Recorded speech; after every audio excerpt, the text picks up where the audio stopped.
কালকে আপনারা দেখেছেন মাননীয় স্বরাষ্ট্রমন্ত্রী মহোদয়, যাকে সর্বজান্তা মন্ত্রী বলা হয়, সব বিষয়ে ওয়াকিফা। মানে কালকে পার্লামেন্টে আলোচনা হচ্ছে ব্যাংক নিয়ে। উনি কি ব্যাংক মিনিস্টার? উনি হলেন কি বলে স্বরাষ্ট্রমন্ত্রী। ওনার আইন শৃঙ্খলা নিয়ে কোনো খবর নাই। শিশু হত্যা হচ্ছে, নারী ধর্ষণ হচ্ছে, রামিসা এবং বিভিন্ন জায়গায় দুর্ঘটনা করে খবর নাই। উনি একটা ভাষণ দিলেন সম্পূর্ণ অসত্যের উপরে ভিত্তি করে। তিনি বললেন যে আরডিএস প্রজেক্টটা এখানে নাকি 22,000 কোটি টাকা এবং তার নির্বাচনকে সামনে রেখে 11,000 কোটি টাকা আপনার মহিলাদের হাতে দেওয়া হয়েছে, এর বিনিময়ে তারা পৌঁছেছে। অথচ এই প্রজেক্ট শুরু থেকে এই পর্যন্ত টোটাল 7,000 কোটি টাকা এখানে বিনিয়োগ করা হয়েছে। আর উনি একবারেই 11,000 কোটি টাকা আর টোটাল 22,000 কোটি টাকা। কোথায় 7,000 আর কোথায় 22,000? একজন মন্ত্রী যদি এরকম কথা বলে, তাইলে এই জাতি কি পাবে, কি আশা করতে পারে? তারপরে তিনি মিথ্যাচার করলেন যে এটা নাকি আমরা পকেটে চলে গেছে। অথচ 98% ফিডব্যাক, এই যে ঋণ তার 98% চলে আসছে। তাইলে পকেটে গেল কোথায়? যদি পকেটে যাইতো তো তারা কি এই সময়টা ফেরত দিত? ফেরত তো দিত না। ফেরত দেওয়ার মানেই তো অর্থ হইল যে এখানে কোনো ধরনের দুর্নীতি বা কোনো রাজনৈতিক দল বা কোনো ব্যক্তির ভোটের জন্য এটা করা হচ্ছে না। এই যে একটা রাষ্ট্রের গুরুত্বপূর্ণ মন্ত্রীর দায়িত্বে থেকে জাতিকে এইভাবে, এরপরে কি বললেন? ফখরুল ইসলাম ও ইসলাম নয়, জামাতে ইসলাম ও ইসলাম নয়, ইসলামী ব্যাংক ও ইসলামী ব্যাংক নয়। ফখরুল ইসলাম সাহেব একজন মুসলিম ব্যক্তি, মা বাবা ওনাকে ফখরুল ইসলাম রেখেছেন, এটা ইসলামের সাথে রিলেটেড নামই। কিন্তু উনি আদর্শ হিসেবে কমিউনিজম করতে পারেন, সেকুলারিজম করতে পারেন, জাতীয়তাবাদ করতে পারেন, that is owner up to him, এটা তার ব্যাপার।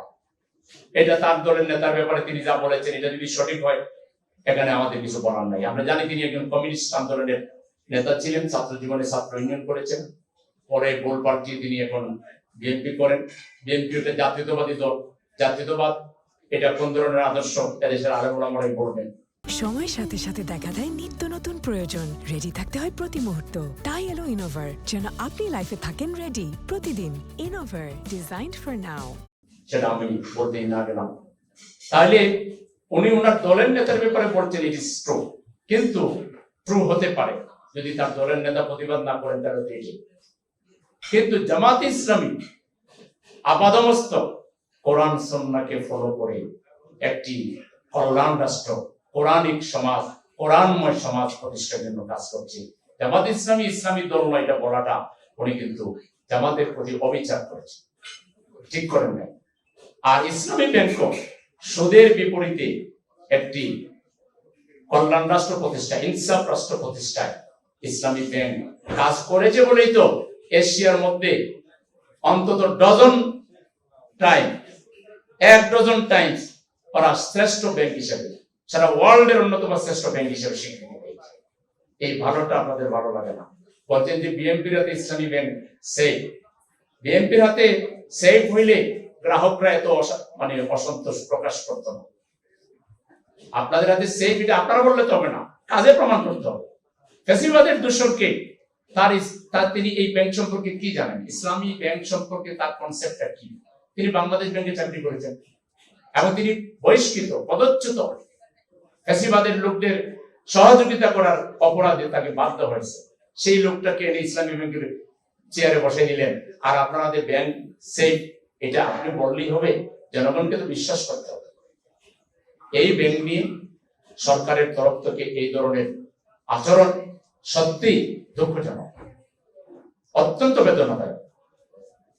আমরা কালকে আমাদের বিরোধী উপনেতার মুখ থেকে শুনলাম যে এই ব্যাংক প্রতিষ্ঠার পিছনে উৎস ছিল শহীদ প্রেসিডেন্ট জিয়াউর রহমান।